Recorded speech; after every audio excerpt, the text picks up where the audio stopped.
Welcome everyone, and thank you for being here today. I think we have a little bit smaller group today. I know that we have July 4th holiday and potentially some Zoom fatigue, but I just want to let everyone know how important your feedback and your participation is. Today we're going to probably have a little bit shorter meeting talking about campus districts and then look at the signed text amendment.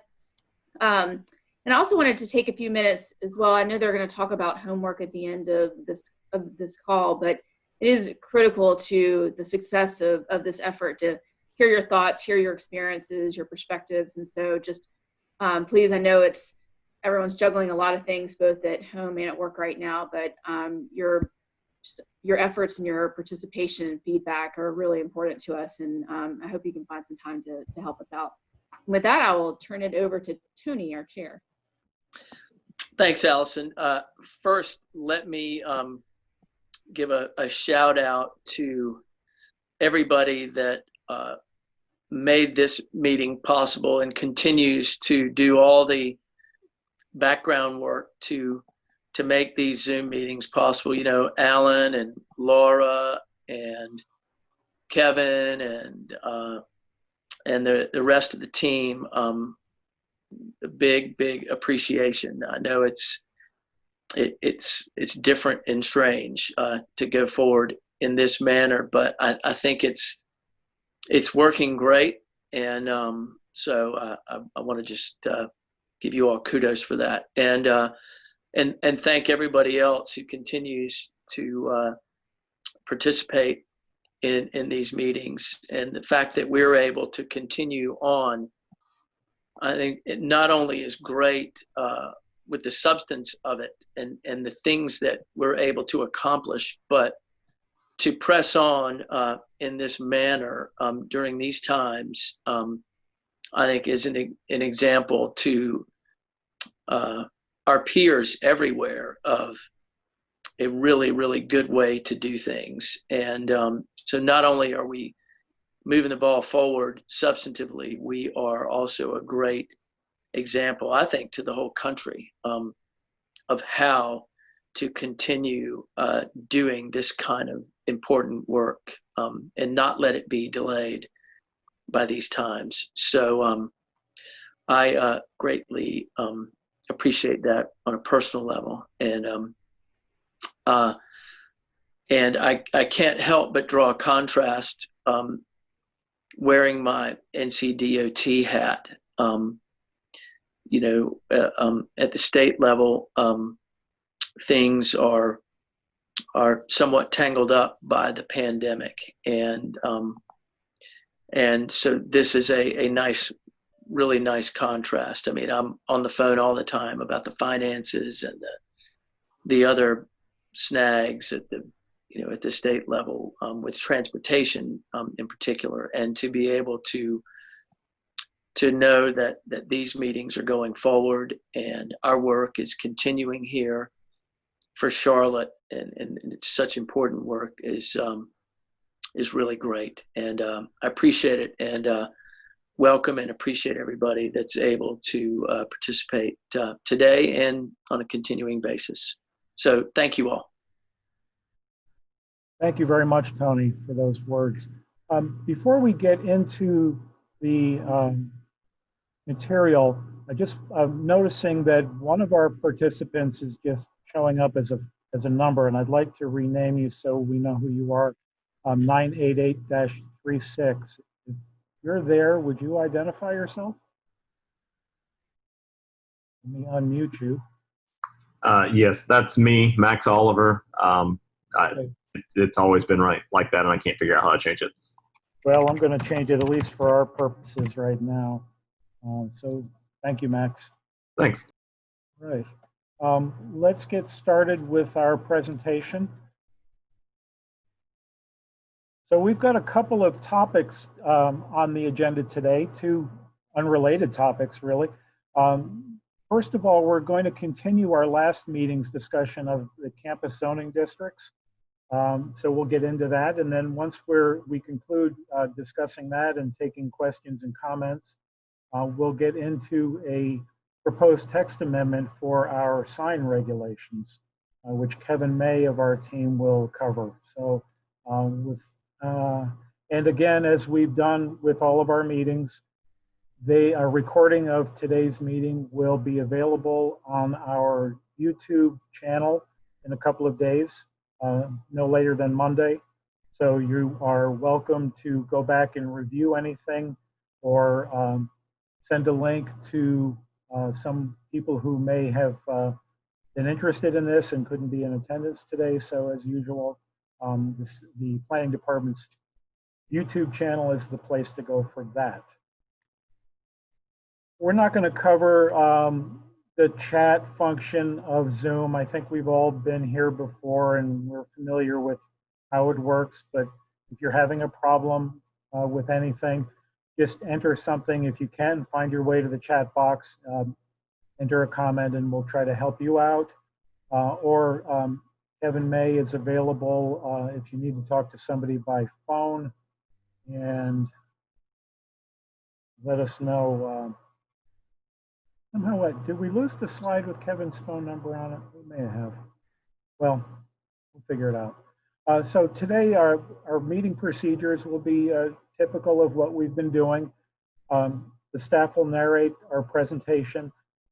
Any comments or questions you have along the way, please enter into the chat box. We'll try to respond to those in live time, either our staff or the Camiro staff. And any that we don't get to or haven't been able to answer in live time, we will stop at the end of each segment and spend some time on your questions and comments and try to wrap things up. So, as I said, today's agenda will cover first the campus place types, and more specifically, the approach to uses that we're proposing.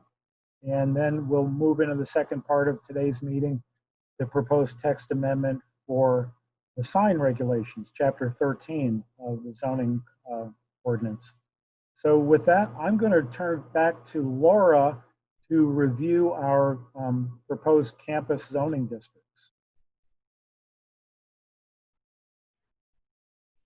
Laura, you're muted.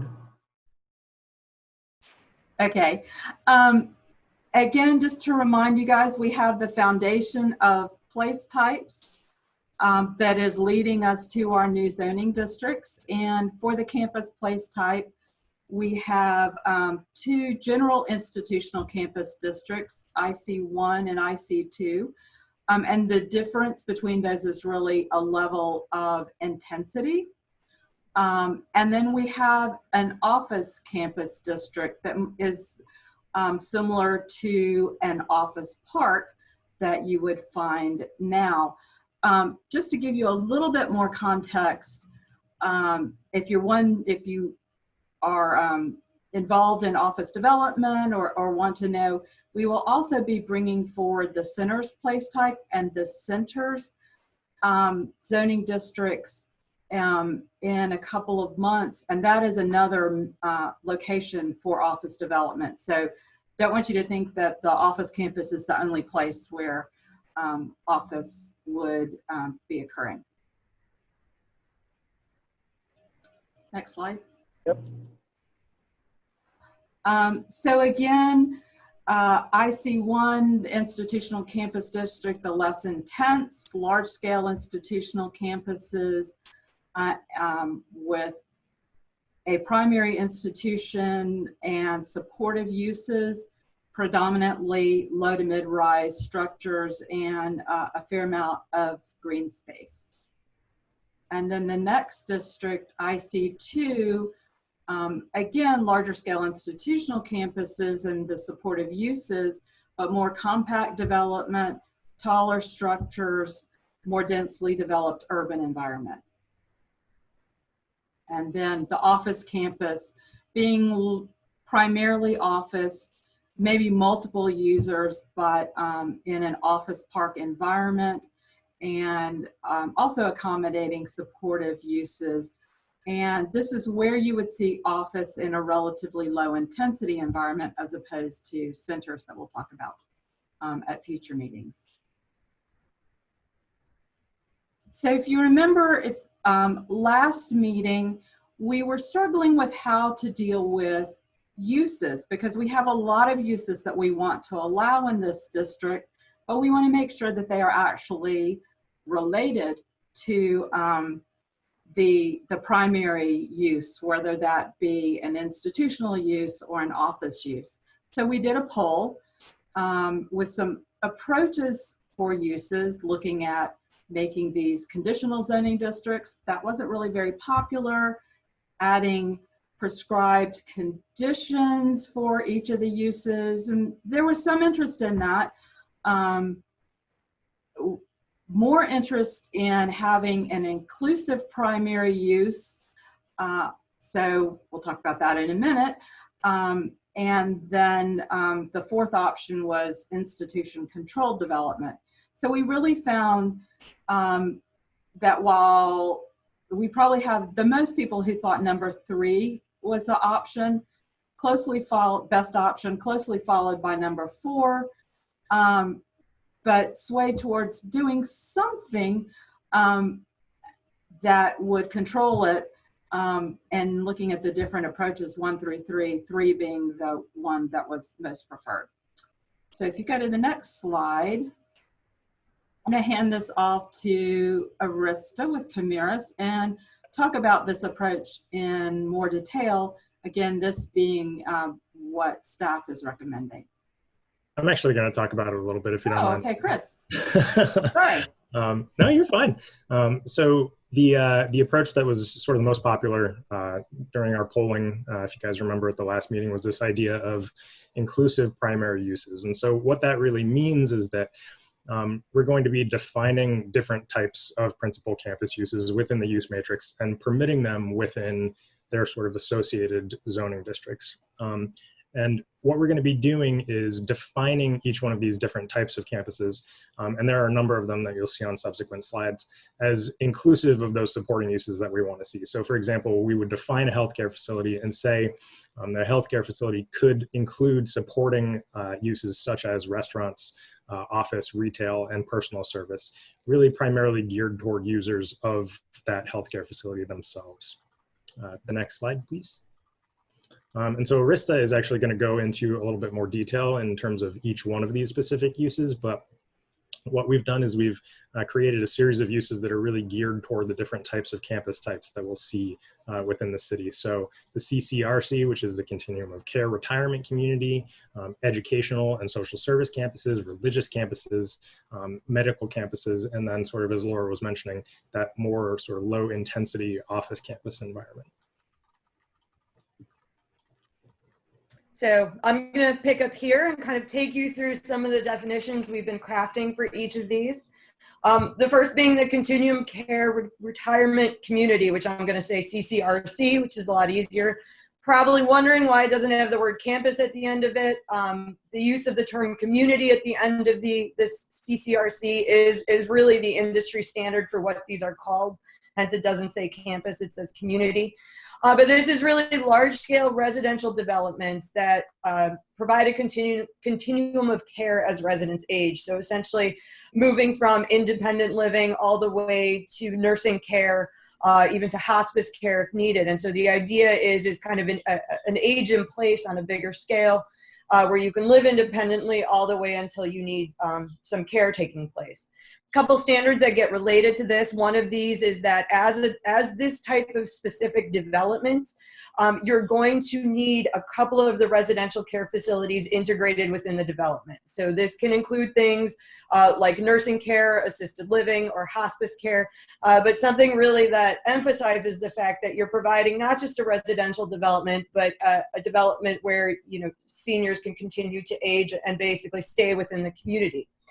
One of the things here, some supportive commercial uses would be included, but the idea here these are really limited to the staff, the residents, and their guests. So it's things like you would have a restaurant, you may have some personal service, such as a beauty salon, daycare centers provided for the staff that works at these facilities. And so it's really not intended for public use, it's intended for people who are either living there, working there, or guests of those residents. Next slide.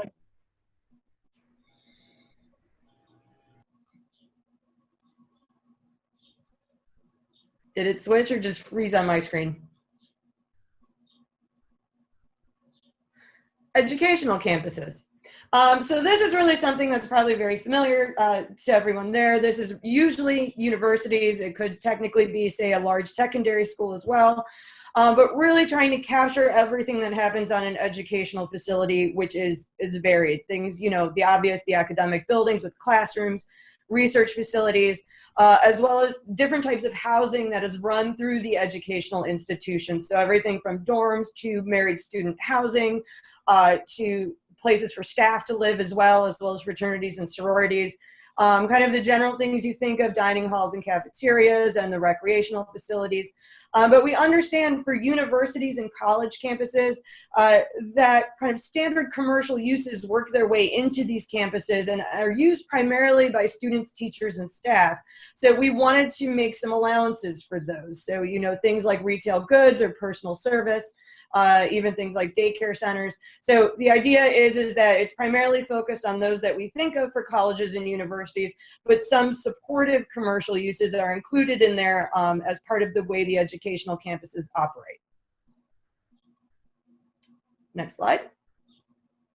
The medical campus, which Chris kind of covered in his example as well. Excuse me. Looking at the healthcare institution, again, these are your big hospitals. They may have research facilities. They may have some educational facilities associated with them, and as well as some housing for the staff of the healthcare institution. Kind of the things you always think of as being part of it, gift shops and pharmacies that are used by the staff, patients, and their visitors. Some of the things that we brought into this as well, as you can see by these bullet points, are things like standalone medical dental offices, drug treatment clinics, similar health services that may not be directly related to the healthcare institution, but are very complementary. Also a variety of care facilities. Sometimes you can see things like nursing facilities associated as part of these medical campuses, addiction treatment facilities, even things like long-term stay housing for patient families. Those are things, if you can think of it, it's kind of the Ronald McDonald House that is often opened on a medical campus for families of people in treatment. And then we understand that there are some supportive commercial uses that pop in. You know, you kind of think of it, you go to the hospital, there may be a Panera in there. There may be actually an outlet of a bank included in there as well. What we want to do is continue to allow those to be part of the medical campus. But the idea is that we're really not trying to attract the public as you would in a commercial area. So the standards that would be associated with that would be looking to minimize attracting customers from the outside. The idea here is that we're going to kind of put some standards on these supportive commercial uses that we're still developing that may look at ways to kind of minimize their appearance from the outside. So while they're primarily, they're used by the staff, patients, and visitors, but not really advertised out to the greater public. The social service campus, this is one that looks at kind of providing social services. We understand that these can become very kind of large social service providers on large campus areas. And the idea here is to kind of include those that has the full range of things that may be happening. It may be survivors of abuse. It may be dealing with those recovering from chemical or alcohol dependency, things like homelessness. These are really providing the social service, but also including things that may be things like the YMCA or the YWCA that have these large facilities that, you know, that the public does use, these recreational and exercise facilities, but really kind of bringing these all together to provide supportive services to the public, as well as things like supportive housing. So it's the idea of, you may have multifamily housing provided through the social service institution. There may be single room occupancy developments that are associated there. So the idea is really to kind of be comprehensive in how we're providing that type of service and support to the community at large within these social service campuses. For religious campuses, and again, this is looking at large kind of religious places. So it's not necessarily your local church. Not all churches are going to be going into the religious campus. These are the kind of larger campus facilities that are formed that may have supporting office uses, daycare centers, classrooms. They're very large developments. They may have large grounds. They may include things like, as we talked about in social service, supportive housing, which would be things like group homes or children's homes, halfway houses. Those can be included as part of these campuses.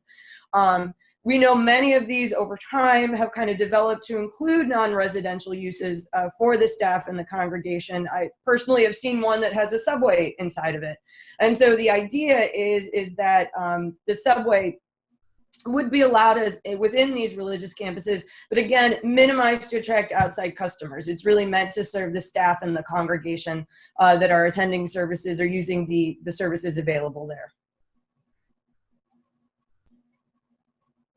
And finally, the office campus. And again, these are for one kind of specific type of office development. Again, just to emphasize, as Laura said, you know, the centers districts are going to include a lot more office development as well. This is really kind of accommodating that office part campus development, things like, you know, large corporate headquarters, research and development. So really the kind of standard things that you see in office. One of the things we've seen frequently within office campus developments is that things like hotels and motels have been included many times for those specifically visiting those campuses and facilities. And so allowing for those to be included as part of this campus.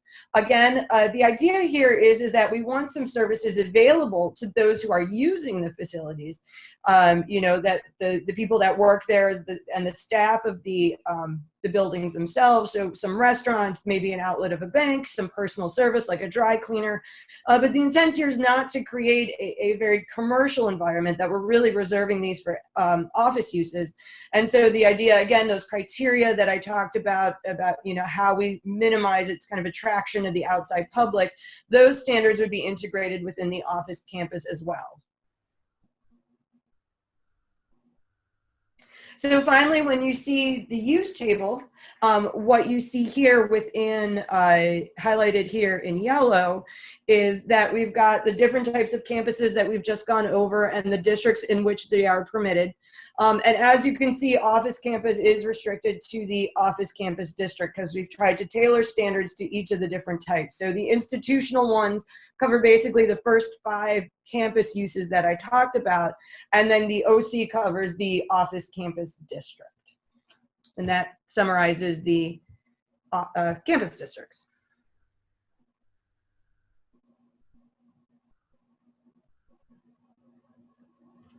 Okay, so I see that we do have some comments in the chat box, and Laura is working on answering some of those. So if I can, let me just read some of them from Matt. It's probably a good idea to bounce the CCRC language off some of the CCR administration to ensure the definitions and rules align well with trends. For example, many are looking for more integration with the surrounding community rather than a more insular approach. We are working with several currently, and I can help facilitate getting that input. I think that's a great thought. Camiros or any staff, would you like to speak to that? Or other than, it's a good idea, and I think we should reach out to Matt at some point to follow up on that. But any other thoughts? No, it's a good idea to see what they say. Okay. So Matt, we will we'll make sure that we reach out to you in the next couple of days. Okay, good. I know that Thomas has asked a question about why it's beneficial to intentionally restrict some of these supportive uses to users of the campus rather than the general public. And I know that Laura has reached back out to Thomas with a response to that.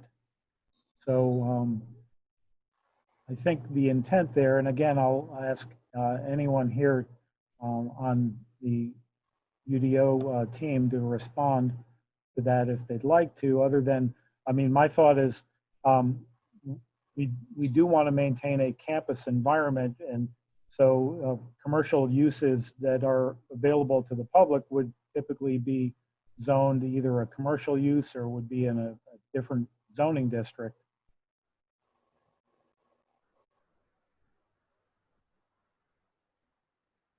Laura? I'm sorry, I'm trying to answer. Okay, no. You keep responding. Let me just get back to Walter's comment with these various campus types at minimum lot development sizes. Yes, at the last meeting, we covered some of the proposed development standards for campuses, and we did introduce the concept of a minimum district size for each of these 3 proposed campus zoning districts. So they would have minimums, and I'm just going by memory now, but I believe for the IC1 and the OC, it was a 10-acre minimum district size, and for the IC2, I believe the minimum size was 5 acres. Does that sound right, Camiros? I think so. I would have to look it up. Yeah, I think I'm right on that. I'm almost there.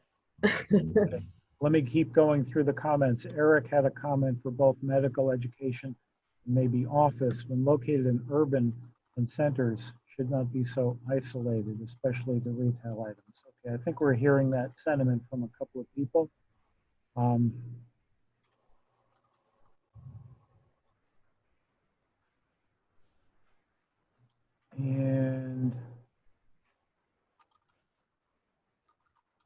okay. I mean, just to add one comment to that, I mean, the idea here would not be that the public couldn't access these.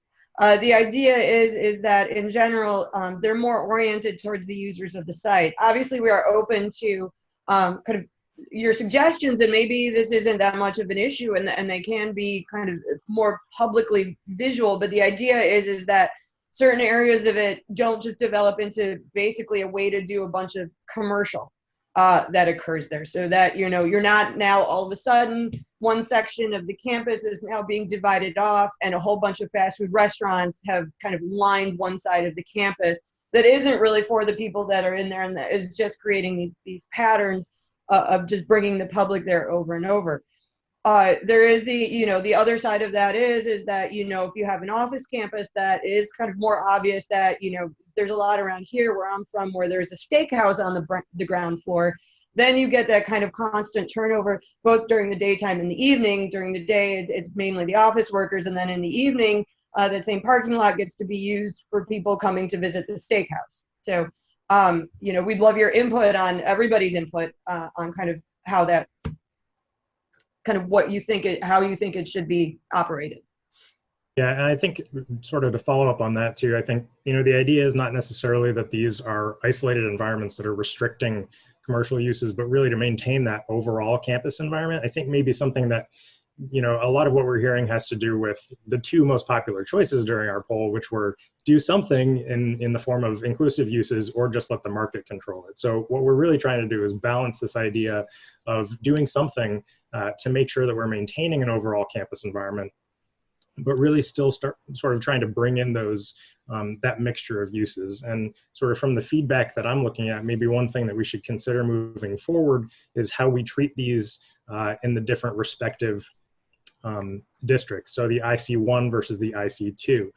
You know, the IC2 is really designed to be more of sort of an urban, high intensity campus environment. So maybe we treat some of these uses a little bit differently than we would in the IC1 or the OC, which are really kind of intended to be not quite such an urban environment, but more sort of out toward, you know, I don't want to say the fringes, but not within such urban environments that you would imagine, you know, a typical sort of mixed use community. So I think it's all good feedback. Just understand we're trying to sort of balance those 2 primary things of allowing other uses, but still trying to maintain that overall campus environment. Okay. And Gerard has asked a question about affordability, range of affordability in some of the supportive housing uses. And so. And I had responded to that. As you review the definitions, we tried to be very broad. within many of them, the religious, the social service, really looking at ways to integrate kind of the types of housing that we may see there. Everything from things like SROs and dormitories to things like group homes, even shelters that may be needed. So really kind of trying to bring those in where that supportive environment is really in place for those that need those types of supportive environments. So it becomes this kind of symbiotic relationship between the main purpose of the campus and these types of housing. Okay. Eric is concerned that the streets in urban areas don't become or stay empty, especially during non-class hours. So that is a good thought, and we'll give some attention to that. Anybody care to respond to that before we move on? For example, he cites the Central Piedmont campus in the Midtown area near Uptown.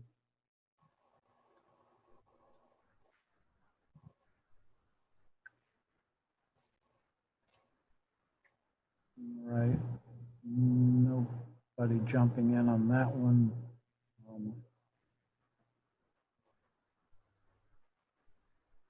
And I'm not, Gerard followed up on his earlier comment with the intentionality of having an inclusive environment, not solely supportive. I'm not quite sure, Gerard, if you want to expound on that last comment a little bit. If I could, I believe that if we're talking about housing affordability, the intent here was really not to start incorporating things like, kind of just strict residential dwelling on the nature of what these campuses are, and really looking at different, obviously there's housing types associated with educational facilities, even hospitals have dorms and housing for staff that work there. So the intent of these campuses is, and because they're kind of isolated within themselves, or they're kind of turned inward towards themselves, they don't really lend themselves to, we don't want them to become, just kind of another form of residential development. The other districts that look more at mixed use and the residential districts, those would all really start looking at where that type of affordability could be had. And also, getting back to Eric and your example of Central Piedmont and Uptown, I'm not sure, and Laura, maybe you've got some thoughts on this. Some of these examples, I'm thinking of the Johnson & Wales campus at the Gateway in the Uptown area. They may not even be a campus zoning district. They could be, a centers, district, or you could have those campus uses that could exist in a different zoning district. So I'm not sure we've completely fleshed out where we would have a campus use in a different zoning district versus having a specific campus district. And I'm just curious if, as we continue our discussion of this, how we would look at some of those urban campuses that we have now, whether they would actually be, for example, an IC2 district or just a use within a different zoning district. And it's interesting, Alan, as I've been looking at the chat and listening to the discussion, having that same question in my mind. So we may, as we learn more about this and get feedback, end up saying that, okay, I'm just throw this out there and hope none of the team freaks out. The urban campus may be something that really is a center and isn't, we don't need an urban campus zoning district. It really comes under centers. Because the intent, and I think it's seeming like folks are thinking, and it's not the intent to have these isolated, turned in upon themselves areas. So I think we're going to learn more as we go through this, and we may find like, hey, we're going to have other approaches to deal with a Johnson & Wales or a CPCC that doesn't, that really doesn't need its own zoning district, but would work better under centers. And that would be also something probably need to go back and talk to the comp plan team about. Yeah. And I just want to, for the group, if they're not reading the chat, when I said turned in on itself, that was probably a poor choice of words. The intent is not to just put all the activity in the middle and then just buffer it all around. I mean, these will be addressing the street. And so things like when you're looking at the university, as you saw, it didn't have that standard saying that it's not intended to attract the outside public. We didn't add that prescribed condition to the supportive uses within educational, understanding that these buildings are addressing the street, and you may have a coffee shop. I'm not sure what JW is that has a Starbucks, but that's kind of the thing that we want. So please don't take what I said about things turning inward, that it's the physical form. What I intended was kind of how they operate, kind of, you know, as an office campus or educational. They're kind of all operating inside there, but it's not the physical form on the street. And there is a distinction between some of these urban examples and, for example, take a look at UNC Charlotte, which is more of a traditional campus environment that has commercial uses and restaurant uses on the campus, but you don't necessarily want to, you know, advertise those as being, you know, available to the public. So you wouldn't think to drive onto the campus of UNC Charlotte to go to a Starbucks, although they may have one there. It may be part of their student union or another one of their buildings. So I think those are the kind of campuses that we're thinking of that have supportive uses that are mostly intended for staff and faculty and students and users of the campus rather than just the general public. Those are, I think, different. That's a different type of campus environment. And that campus does have some edges that may have some, you know, supportive uses that would be more accessible to the public. But, you know, the student union is well within the interior of that campus, and it would, I think, it just is not something that we'd want to promote the use of those kinds of supportive uses by the general public by, you know, just driving onto campus and then going to the Starbucks.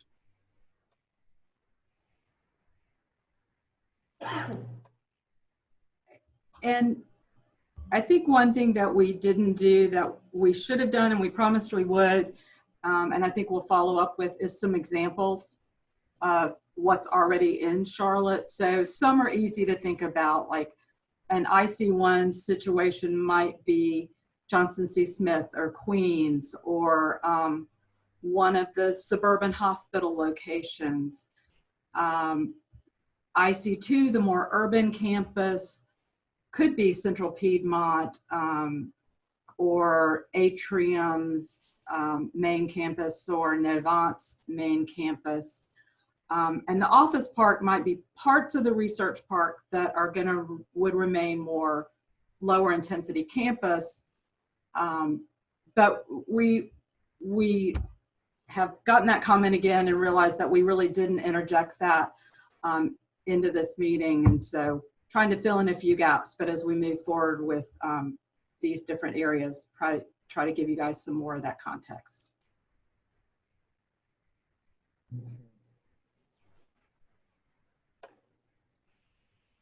All right, we've got some follow-up to do on some of these comments, and as always, we thank you. And as we get further along to our next slide, we'll talk about our homework and where we go from here, and then we'll jump into the second part of our presentation today. So you will have some homework we will be sending you a few things. We'll be sending you the campus place type sheets. So as you recall, in our last meeting, we began our conversation about the campus zoning districts, but we held off on giving you any assignment until we covered the use approach, which is what we've been talking about today. So on the next couple of days, we'll be emailing you the campus place type sheets, the draft, the latest draft of our proposed campus zoning districts, along with the campus use definitions and use table. And then, as we've been doing, asking for your feedback using an online format, which is really helpful for us. So we'll send you that link, and we'll let you know the date that we would like your comments back by. So we'd ask, we've gotten some great comments here. We'll be following up as needed with these, but as you receive those materials and have some more time to review them, digest them, think about them, talk about them, we'll be looking for your feedback, and we always appreciate it when you have the time to do that. We realize it's a big ask of you to review a lot of this material and provide your feedback, but it really is important. As you can see, we do use it, we do appreciate it, we discuss it among the team and our consultants. So as always, thank you for doing that, and we appreciate your attendance and your participation in the chat here today. So I'm going to turn over the next portion of today's presentation to Kevin May, who's been working on the sign regulation text amendment. Kevin? Thank you, Alan. And thank you everybody for being here today to get a brief update about the sign regulations and an update text amendment to those. Just want to go into a little bit of a background for those of you who may be newer to the OAC. Next slide, please. Some of you that were with us previously may be familiar with the fact that we brought you an update to the sign regulations last year. That was the first comprehensive rewrite of the sign regulations since 1992. That was preceded by some new sign regulations for the new TOD zoning districts in April 2019. When we updated the sign regulations in October, not only did we rewrite the language that had existed for almost 30 years at that point, but we incorporated the sign standards that were introduced in April in those new TOD districts into the new sign chapter. And what that new sign chapter really did was, as I've said, it had a little bit of age on it, the prior existing language. So as you can imagine, over that almost 30-year span, that things had changed quite a bit with regard to signage. There were differing trends in the community, in development, in the legal environment, in the sign and advertising industry, and that's really what we tried to do in doing that update that we did late last year. Is kind of look at how things have changed in the last 30 years and try to update our language going forward. What we did was kind of brought a little bit of the same approach that was first introduced with the TOD districts into the new signs chapter. We wanted to be more consistent, more uniform, and we wanted to update the language in the chapter to be clear, simple, and easy to use. And then I think a big help for a lot of users with regard to the sign regulations is we collated so many of the regulations that were scattered throughout the zoning ordinance. Next slide, please.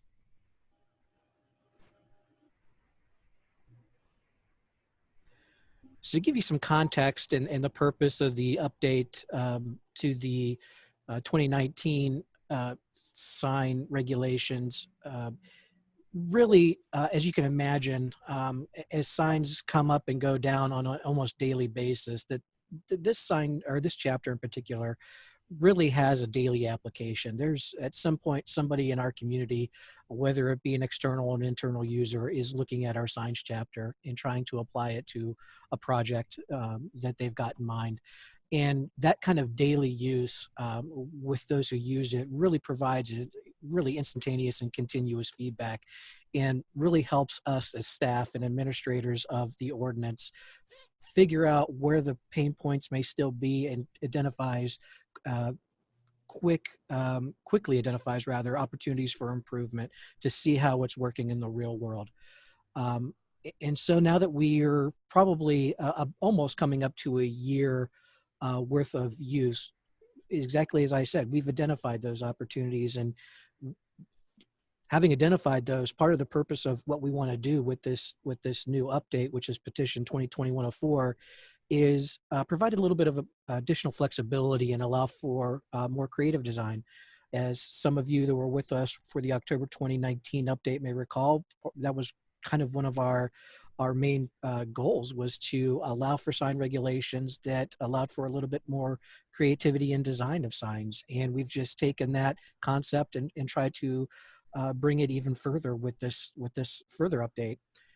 We also wanted to provide better scale for certain sign types, and I'll explain about that a little bit in a further slide, but we quickly identified that with some of the regulations we introduced in October, that the size areas or the sign areas really were incompatible with perhaps the location of where signs were installed. And so we wanted to address that scaling issue in this update. We also wanted to provide for additional wall space to be utilized for sign area. And then just like with TOD, we recognize the fact that just because we had updated the ordinance doesn't mean that it's perfect out of the chute. And we recognize that there are some flaws and that we need to go back and we need to address those and try to clean things up a little bit. For us internally, there was some heartburn over some enforcement. So we've kind of clarified the enforcement process. I think it makes it easy to understand for those on the enforcement end, but those who may be subject to enforcement out in the community. And then just generally we wanted to update, add, and delete graphics and definitions. Next slide. So really just kind of a high level overview over some of the highlights with regard to what we edited in this amendment. And the first is A-frame signs. And some of you may remember that for a long time, these types of signs were not allowed to be used in the community. And we introduced their use because it's a popular sign type with our first update in October 2019. And with this update, we're just proposing an expanded use of that sign type. So previously, A-frame signs as introduced in October 2019 were only able to be used for non-residential uses in B1, B2, and urban districts. Well, now we've gone back and we've decided that we'd like to introduce it for more uses in all the zoning districts. Additionally, part of freeing up some additional wall area for additional sign space is we decided to take a sign type that was coupled previously under wall-mounted signs and uncouple it from that and regulate it separately. So we're proposing going forward that awning and canopy signs will be uncoupled from wall-mounted signs, and so they'll be regulated separately. And that previous awning and canopy sign square footage will now not count against the base 300 square feet that traditional wall-mounted signs currently get. Next slide, please. And here is the information that I was touching on a little bit earlier with regard to the scaling issue.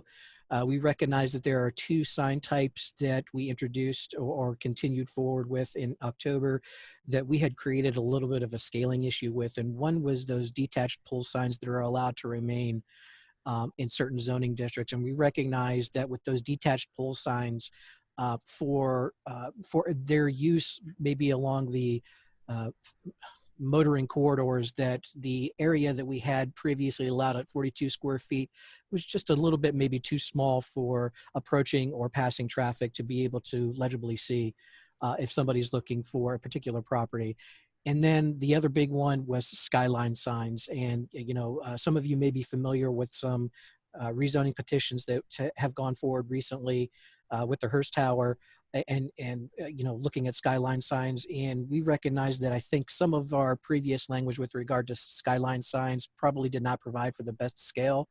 So what we're doing is providing an opportunity for sign area for Skyline signs to be regulated based on the building height. And as you can see by the table, we've got 5 different tiers of sign area depending on the building height. And this, I think, provides a little bit of flexibility, especially when you get into those larger type buildings in the uptown loop, that, when you see a sign at the top of the building, if it's not scaled properly, you probably could question why is it there if nobody can read it, honestly.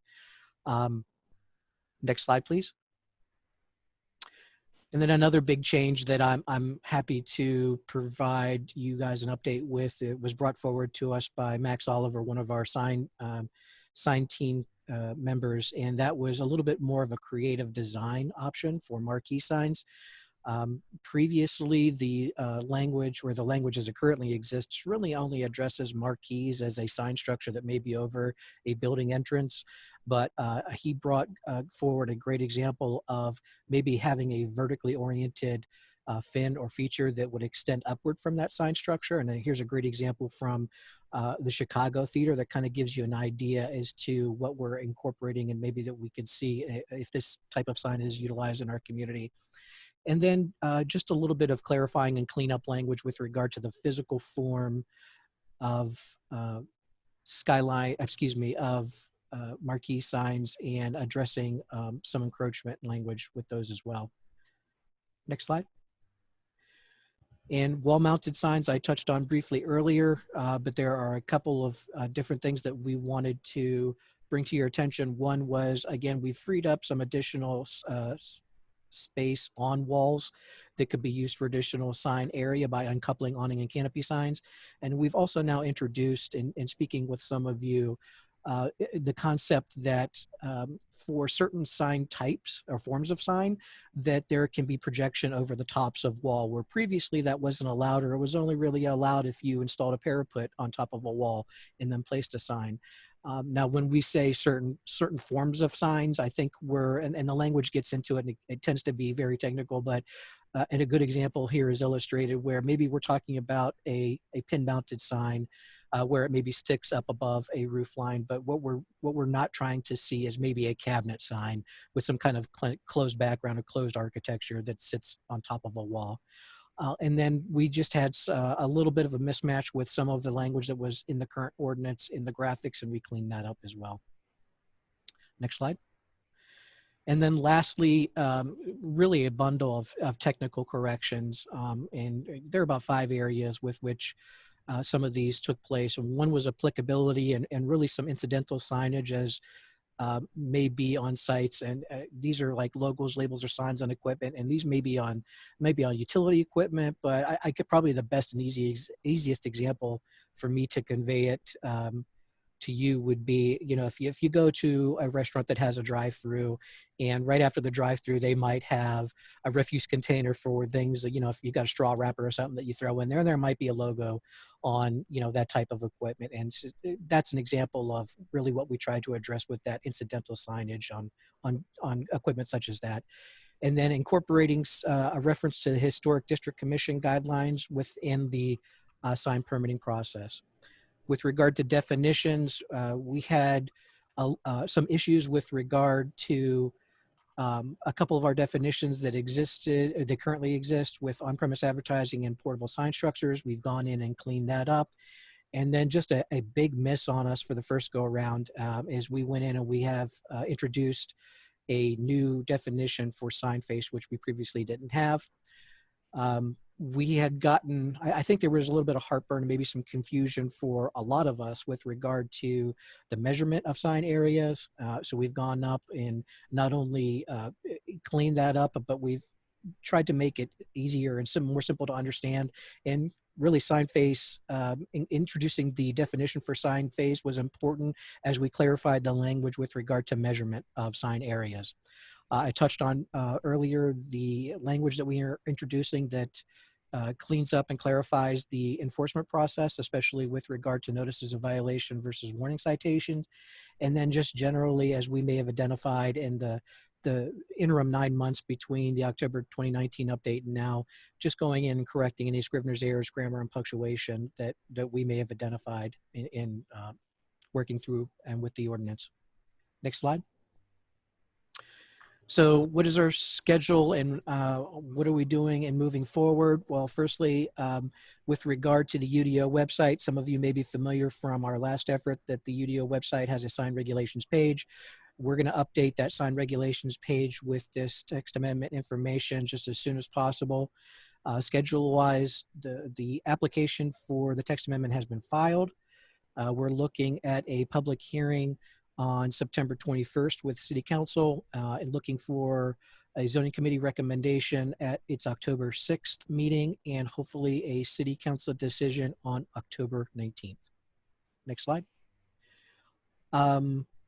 Questions and comments, I think. So we've got not only myself, but we've got a couple of signs core team members that are on our meeting with us today.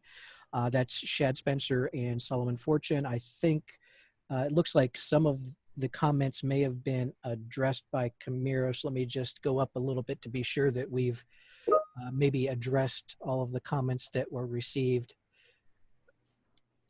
Let's see, Michelle, looks like you had some feedback about clearing up the inconsistencies in enforcement. certainly, I'm sure that's probably issues that were created in the community, especially those that probably were engaged in the enforcement process, but certainly it was a difficulty for us as staff in enforcing it as well. So I'm happy to hear that feedback, and by all means, please look at that. And if you've got any feedback with that, that you could be helpful, or if you think it's still not clear enough, please let us know. Skyline signs, Eric has a question about with regard to Skyline signs, none under 50 feet. Permit me, I'll just look here shortly. I think Camiris had handled that question, but let me just confirm. I believe their information is correct, but I'll just check here just to be sure.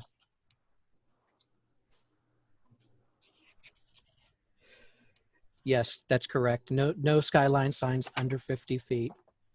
Let's see. John says that those edits are helpful. Thank you, John. I appreciate that as somebody being in the sign industry. That's good to hear. Looks like that's all the comments at this time. We can go ahead. Let's move to the next slide, which Alan was kind enough to give you some homework, and I'm going to just get on his coattails and provide some homework as well. So subsequent to this meeting, we're going to email to the membership the signs regulations text amendment. That'll be the application, the actual technical text amendment document, as well as the annotated signs chapter, all for your review. And because this is kind of a special or one-off thing, I'm going to ask for your feedback be provided directly to me by email. We will include that email information on the follow-up email for today's meeting that we send out to you. If not, here it is, kevin.may@charlottenc.gov, or as always, you can feel free to call me. But we're just asking because this is a little bit different than looking at zoning uses or zoning districts, and then I'm kind of shepherding this project that you provide your feedback to me. And if I could get that by August 21st, that would be very best. We're trying to be sure that we get all of our comments and address those in a timely enough fashion, well enough in advance of the public hearing. Next slide. Thank you. Yeah, with that, I'll yield to you, Alan. Yeah, thank you. I know that we have the next scheduled meeting is 2 weeks from today, July 23rd. We're going to push that back a week to July 30th, and we'll get that change out to you in the next several days so that you can take that off your calendar and move it a week ahead. And the topic of that next meeting will be we'll be getting into our commercial zoning districts. So we will send something out to you in the next couple of days with the homework that we mentioned for the campus zoning districts. We'll be following up some of your comments, probably directly with some of you, and maybe in forming a small group to talk about some of the issues that we've raised here today. We'll talk about that with our consultants and with our team after this meeting to figure out the best way to move forward. And before we have our closing remarks, anything from Laura or Arista or Chris that you'd like to say? No, just thank you everybody for attending today and your good feedback. Yeah, I'd just like to say thank you for the challenging thoughts and conversation, particularly on the campus districts. We really appreciate you guys thinking through this with us and giving us great feedback. Okay, Taiwo, can I ask you and perhaps Tony to give us some closing thoughts? Well, so thank you. Sorry I was not able to join right on time, but I did listen to the conversations, the presentations. Wow, lots of comments. I think Eric just sent another one in. Thank you guys for the presentations, but also thank you for the engagement. A lot of comments, and just so you know, we pull all of these comments together as well, so it's not just here. So that way we are also able to reflect on them as part of the overall process. This is a really, really good process. It seems like it's working. A lot of participation, a lot of engagement. This is really why, you know, you're so valued on this team. So really appreciate that. I do hope everyone is staying safe and that everyone is doing well. That's really what's more important. Again, all your comments are valuable and they're valid, and I just want to continue to thank you for your support. So we will see you on July 30. I believe that's, we're canceling the one for July 23rd and it will be July 30. All right, thank you so much. I appreciate it, everyone. Tony, any last words before we end the meeting? Just a quick thank you. Outstanding engagement, outstanding work by you all and Arista and her team, and just a great process. And I just want to thank everybody. I'll keep it short and sweet. Thank you all so much. Great meeting. Okay, thank you all. We'll see you in 3 weeks.